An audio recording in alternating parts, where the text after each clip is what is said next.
গল্পকথার আসরে আপনাদের সকলকেই স্বাগত। আজ আপনাদের জন্য একটি ছোট গল্প, সাবিনা ইয়াসমিনের দক্ষিণের জানালা।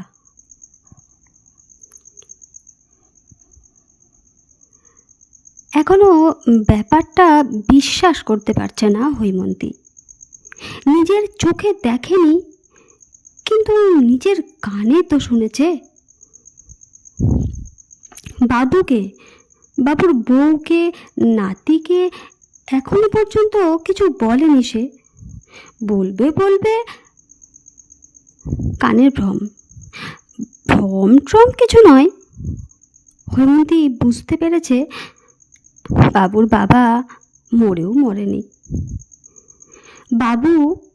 বাবুর বন্ধুরা ম্যাটাডোরে চাপিয়ে খই ছড়াতে ছড়াতে কেবল বাবুর বাবার খোলসটাকেই নিয়ে গেছে। ভিতরের অংশটা বাড়িতেই আছে। ভিতরের অংশ ভাবলে তেমন একটা ভয় করছে না, কিন্তু আত্মা ভাবলেই হৈমন্তীর গায়ের লোম খাড়া হয়ে উঠছে। বাবুর বাবার শরীরটা কদিন থেকে বেশ খারাপ যাচ্ছিল। প্রেশার হাই, সুগার লেভেলও খুব চড়া। সারা জীবন হৈমন্তীর একটা কথাও শোনেনি বাবুর বাবা। বার্ধক্যে এসে আরও বেয়ারা হয়ে গিয়েছিল। সারা দিন শুধু খাই খাই। শরীর খারাপ নিয়েও বাজার যাওয়া চাই। বাজারে গেলেই ছোট মাছ নেওয়া চাই। এ বাড়িতে রান্নার লোক রাখার নিয়ম নেই। কেবল থালা বাসন মাজা এবং ঘর মোছার একজন ঠিকে ঝি আছে, আর একজন সপ্তাহে 2 দিন এসে জামা কাপড় কেচে দিয়ে যায়। শাশুড়ির আমলে একটা কাজের লোকও ছিল না। সব কাজ শাশুড়িকে করতে হতো। হৈমন্তী এই বাড়িতে বউ হয়ে আসার পর যতটা পারত শাশুড়িকে সাহায্য করত। বাবুর ছেলে হওয়ার পর বাড়িতে প্রথম কাজের লোক ঢোকে। জ্যান্ত কই, মাগুর, শিঙি হৈমন্তীকেই কাটতে হয়। কই শিঙি মাঝে মাঝে মাছওয়ালারা কেটে দিলেও খোলসে, চাঁদা, মোড়লা কেটে দেয় না। 1 ঘন্টা ধরে সেই মাছ বেছে ঠিকে জিয়ের হাতে পায়ে ধরতে হয়। একটু ঘষে দিয়ে না মা মাছগুলো, ধুয়ে দে। কোমর কন কন করছে। আজ মনে হয় আর হাঁটতে পারবো না। মালতী অত নিষ্ঠুর নয়। বাবা বাছা করে বললে ঘষে ধুয়ে টুয়ে দেয়, কিন্তু বাবুর বাবার মতো নিষ্ঠুর মানুষ হৈমন্তী দুটো দেখেনি। হৈমন্তীর কষ্ট হয় দেখেও ওইসব মাছ আনে। 45 বছর ধরে জ্বালিয়ে মেরেছে। সব সময় নিজের কথাটা আগে ভেবেছে। হৈমন্তীর ভাগ্যে চাকরিওয়ালা বর জুটতে জুটতে জোটেনি। শেষ পর্যন্ত মুদির বউ হতে হয়েছে। বড় দোতলা বাড়ি, নিচের তলায় বিশাল মুদিখানার দোকান, লক্ষ্মী ভাণ্ডার। শ্বশুর মারা যাওয়ার পর পুরো দোকান বাবুর বাবার। বাবুর বাবা একটাই ভাই, সে গুজরাটে নাম করা কাপড় মিলের ম্যানেজার। খুব ভালো মাইনে। ওখানেই বউ নিয়ে থাকে। ছেলেমেয়েরা প্রতিষ্ঠিত। ছেলে দিল্লিতে চাকরি করে, মেয়ে দাঁতের ডাক্তার। হৈমন্তীর শ্বশুর খুব রক্ষণশীল ছিলেন। মেয়েদের ব্যাপারে তার ভাবনা চিন্তা খুবই সেকেলের ছিল। নিজের 2টো মেয়েকে সেভাবে অত পড়াশোনা করাননি। বিয়ে দিয়েছেন অজ পাড়াগায়। নিজের স্ত্রীর হাতে কখনো টাকা পয়সা দেননি। হৈমন্তী এ বাড়িতে এসে দেখেছে শাশুড়ি শুধু রান্নাঘর আর ঠাকুরঘর সামলায়। শ্বশুর নিজে অসুস্থ হলে সঙ্গে সঙ্গে ডাক্তার আর ওষুধের ব্যবস্থা হয়ে যেত। শাশুড়ি অসুস্থ হলে কবিরাজি ওষুধ এবং টোটকা চলত। দীর্ঘকাল অস্বাস্থ্যকর রান্নাঘরে রান্না করে শাশুড়ির শ্বাসের রোগ বাঁধিয়েছিল। ভীষণ হাঁপাতো। খুব মায়া হতো হৈমন্তীর। বুকে তেল মালিশ করে দিত। খুব নরম এবং ভীতু ছিল তার শাশুড়ি। জীবনে শ্বশুর প্রায়ই শাশুড়ির গায়ে হাত তুলত। ভাত একটু গলে গিয়েছিল বলে কানের দুল এমন টেনে ধরেছিলেন যে কান কেটে দুল শ্বশুরের হাতে চলে এসেছিল। কানের চিকিৎসা হয়নি। ছোট ছেলে বাবার অন্যায় আচরণের প্রতিবাদ করত। বাবার আচার ব্যবহার দেখে নিজেই দূরে চাকরি নিয়ে চলে যায়। মায়ের মৃত্যুর খবর এসেছিল, বাবার বেলায় আসেনি। শ্বশুরের মতো বাবুর বাবাও মহিলাদের সম্মান দিয়ে কথা বলেনি কোনো দিন। কথায় কথায় বলতো, মেয়ে ছেলের মতো থাকো, বিপ্লবী হতে যেও না। অকারণে ছেলের সামনে ব্যঙ্গ করত। বাবার দেখে ছেলেও হৈমন্তীকে অশ্রদ্ধা করতে শিখেছে, অথচ ছেলের যত্নের ব্যাপারে কোনো ত্রুটি রাখেনি সে। ছেলের কথার মাঝখানে মাঝে মাঝেই হৈমন্তীকে থামিয়ে দিয়ে বলে, চুপ করো তো, তুমি কিছু জানো না। সেই সব জানতা ছেলে পড়াশোনায় তেমন সুবিধা না করতে পেরে চাকরি বাকরি কিচ্ছু বাগাতে পারেনি। এদিকে যে বিয়ে করবে তারও উপায় নেই। বেকার ছেলেকে কে বিয়ে দেবে? মুদিওয়ালা হওয়ার ইচ্ছে নেই। মরিয়া হয়ে একে তাকে ধরে একটা সরকারি হাসপাতালে মাছ যোগান দেওয়ার কাজ পেয়ে গেল। জেলেদের কাছ থেকে সরাসরি কিনলে মাছ সস্তায় পাওয়া যায়, তাতে প্রচুর লাভ থাকে। সেই লাভের টাকায় নিজের ঘরটা সাজালো, এসি বসালো। পাত্রী চায়ের বাজারে বাবুর দর উঠল অবশেষে।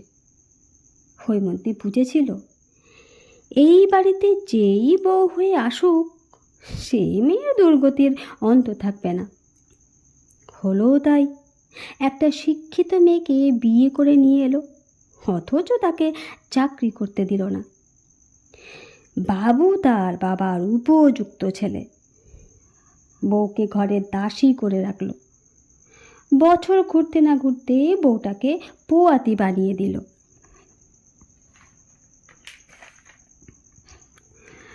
হৈমন্তীর হাতে কখনো টাকা পয়সা দেয়নি বাবুর বাবা। বলতো, মেয়ে ছেলের হাতে পয়সা গেলে তাদের চরিত্র নষ্ট হয়। আরও বলতো, খাওয়া পড়া সবে তো জুড়ছে, টাকা দিয়ে করবেটা কি? ওড়ানোর জন্য এত কষ্ট করে রোজগার করি না। নিজে ইনকাম করো না তো, তাই টাকার মর্ম বোঝো না। অযথা তর্ক করতো বাবুর বাবা। যুক্তিতে হেরে গেলে রাগে ফেটে পড়ত। হেল্পার ছেলেটি কখনো না এলে বাবুর বাবা জোর করে হৈমন্তীকে দোকানে বসাতো।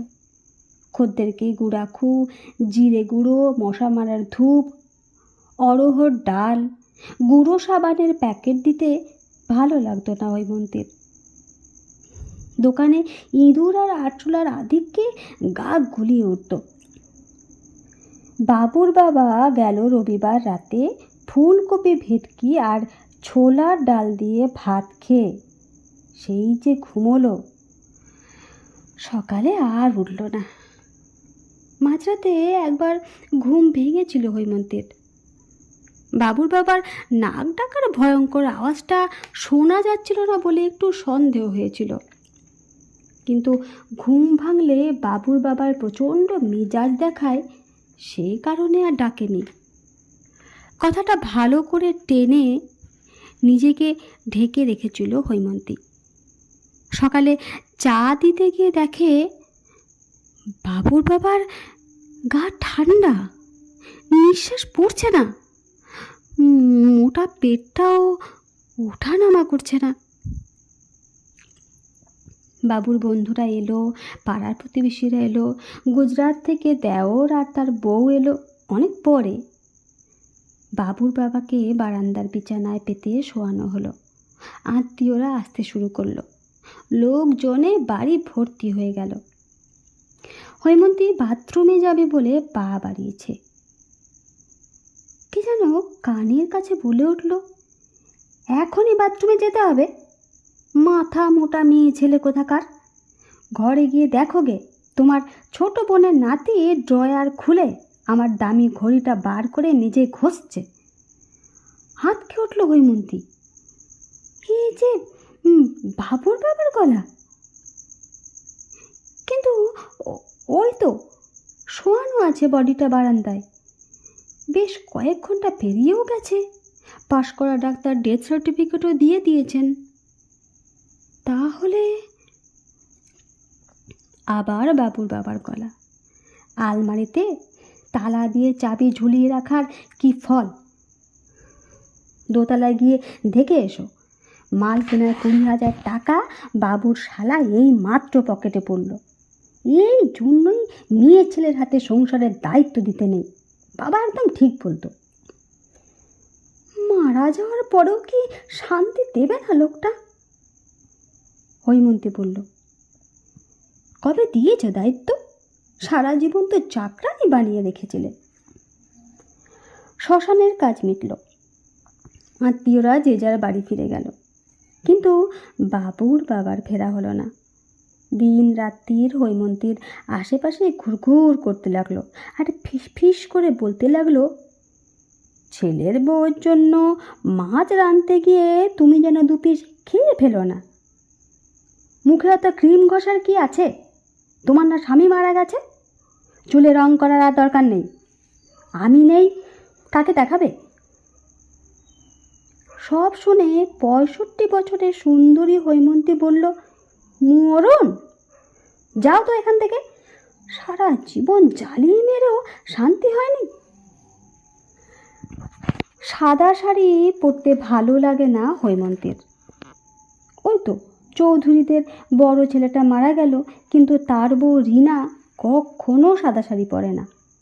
রিনা অবশ্য হৈমন্তীর থেকে বয়সে ছোট। কতই বা ছোট, বড় জোর 2-3 বছরের। আলমারিতে গাঢ় রঙের শাড়িতে ভর্তি। বাবুর বিয়ের পরেও বেয়ান পুজো পার্বণে খুব সুন্দর দামি শাড়ি উপহার দিয়েছে। কতগুলো তো পরাই হয়নি ভালো শাড়ি। অসহজ কেটে গেলে হালকা রঙের শাড়িগুলো পরবে বলে কয়েকটা আলাদা করে বেছে রেখেছিল হৈমন্তী। এদিকে বাবু বলল তার পক্ষে সাদা কাছা পরে খালি পায়ে শোক পালন করা সম্ভব না। হাসপাতালে নাকি ওসব চলে না। হাসপাতালে কেন চলবে? হৈমন্তী বুঝল না। বাবু আরও জানিয়ে দিল, ন্যাড়া ফেরা সে হতে পারবে না। তাকে নাকি তার বাবা জীবিত অবস্থায় কখনো কোনো একদিন ন্যাড়া হতে বারণ করেছিল। হৈমন্তীর মনে পড়ল না বাবুর বাবা কবে এ কথা বলেছিল। তবে হৈমন্তী স্পষ্ট বলে দিয়েছে, কটা দিন সে বাড়িতে আমিষ ঢোকাবে না। এর মধ্যে বাবুর বাবা চিবিয়ে চিবিয়ে কানের কাছে বলতে শুরু করে দিল, আমি বাবুকে ন্যাড়া হতে বারণ করেছিলাম? দেখছো তো কেমন একটা জানোয়ার ছেলে জন্ম দিয়েছ তুমি। হৈমন্তী হাসল। হাসলে হৈমন্তীকে ভারী সুন্দর দেখায়, এই বয়সেও। ও তো আহ্লাদিপনা হাসির কি আছে? স্বামী মরেছে বলে তোমার দেখছি মনে আনন্দ আর ধরছে না। মুখের হাসিটি বজায় রেখে হৈমন্তী জবাব দিল, বাবু তো একেবারে তোমার মতো, বুঝতে পারছো না? আমার পেট থেকে বেরোলেও বাবু তোমারই প্রতিচ্ছবি। ওদিক থেকে কোনো উত্তর পেল না। ঘরে গিয়ে দেখলো হালকা রঙের যে শাড়িগুলো পরে পরবে বলে আলাদা করে রেখেছিল, সেই শাড়িগুলো কে যেন ছিঁড়ে রেখে দিয়েছে। কার কাজ বুঝতে অসুবিধে হলো না। ছেলেকে ডেকে দেখালো হৈমন্তী। ছেলে তার স্বভাব সুলভ মেজাজ দেখিয়ে বলল, শ্মশানে নিজের হাতে বাবার মুখে আগুন দিয়ে এসেছি, আর বাবা মরেনি। যত সব ফালতু কথা। নতুন শাড়ি পরবে বলে তুমি নিজেই এগুলো ছিঁড়েছ। ছেলের কথা শুনে একটু অবাক হলো না বা কষ্ট পেল না হৈমন্তী। এ বাড়ির ছেলেরা এমনই, ব্যতিক্রম শুধু তার দেওর। রাতে ঠাকুরমশাইকে ডেকে পাঠিয়েছিল হৈমন্তী। বাবুর বাবার ব্যাপারে সবটা খুলে বলল। ঠাকুরমশাই বিষয়টা সিরিয়াসলি নিলেন এবং বললেন, মাঝে মাঝে এমন হয়, কিন্তু আত্মা বাড়ির মায়া ত্যাগ করতে পারে না। শ্রাদ্ধ শান্তির পর আর এমন না হওয়ারই কথা। মা জননী, যদি তার পরেও বাবুর বাবা আপনাকে বিরক্ত করে, বাবুকে গয়ায় গিয়ে পিণ্ডদান করতে বলবেন, তবেই বাবুর বাবার মুক্তি ঘটবে। পরের দিন বেলার দিকে সুশান্তকে ডেকে পাঠালো হৈমন্তী। সুশান্ত কাঠের কাজ করে। সুশান্তর বাবাও কাঠের কাজ করত, মারা গেছে। বিয়ের পর বাবুর বাবাকে মনে না ধরলেও তার শোয়ার ঘরটা খুব পছন্দ হয়েছিল হৈমন্তীর। দোতলার খুব বড় ঘর, লাল রঙের মেঝে, দক্ষিণ দিকের পালঙ্কের গা ঘেঁষে মস্ত জানালা, কাঠের পাল্লা আর লোহার শিক। উঠোনের মুকুন্দ চাপা গাছটা প্রায় দোতলা ছুঁই ছুঁই। পাশে একটা নিম গাছ। মুকুন্দ চাপার বড় বড় পাতার ফাঁক দিয়ে পাঁচিলের ওদিকে নৃপেন সমাদ্দারের শৌখিন বাড়িটি দেখা যেত। অকৃতদার নৃপেনবাবু কাজের লোকজন নিয়ে সে বাড়িটায় থাকেন। তার কাঠের ব্যবসা। গাড়ি ছিল দুটো। সকালে বারান্দায় বসে চা খেতেন। সাদা পায়জামা পাঞ্জাবি পরা নৃপেনবাবুকে এক ঝলক দেখে বাংলা সিনেমার নায়ক বসন্ত চৌধুরীর কথা মনে পড়েছিল। সে কথা স্বামীকে খুব উচ্ছ্বাস প্রকাশ করে বলেও ছিল হৈমন্তী। ফলস্বরূপ সেদিনই সুশান্তর বাবাকে ডেকে বাঁশের বাতা দিয়ে জানালাটা চিরতরে বন্ধ করে দেওয়ার নির্দেশ দিয়েছিল বাবুর বাবা। সে কষ্ট অনেক দিন কুড়ে কুড়ে খেয়েছিল হৈমন্তীকে। তারপর সময়ের সঙ্গে সঙ্গে বন্ধ জানালার অভ্যেস হয়ে গিয়েছিল। সুশান্তকে ডেকে বাতা হটিয়ে জানালাটা খোলালো হৈমন্তী। ঘরটা আলো বাতাসে ভরে গেল। তারপর থেকেই অদ্ভুতভাবে বাবুর বাবার গলা আর শুনতে পেল না হৈমন্তী। নির্বিঘ্নে শ্রাদ্ধের কাজ মিটে গেল। মুদিখানা তুলে দিয়ে কেক, প্যাটিস, কোল্ড ড্রিঙ্কসের দোকান দেবে এমনটাই ভেবে রেখেছে হৈমন্তী। যে ছেলেটি বাবুর বাবার সঙ্গে দোকানে থাকতো তাকে সঙ্গে নিয়েই দোকান চালাবে। লক্ষ্মী ভাণ্ডার বদলে হবে হৈম কনফেকশনারি। এখন রোজ সকালে দক্ষিণের জানালা দিয়ে হাত বাড়িয়ে চাপা ফুল তোলে হৈমন্তী। নৃপেনবাবুর দরাজ গলায় বলা গুড মর্নিং এর জবাবে হৈমন্তী হেসে দক্ষিণের জানালা দিয়ে উত্তর দেয়, ভেরি গুড মর্নিং। নমস্কার।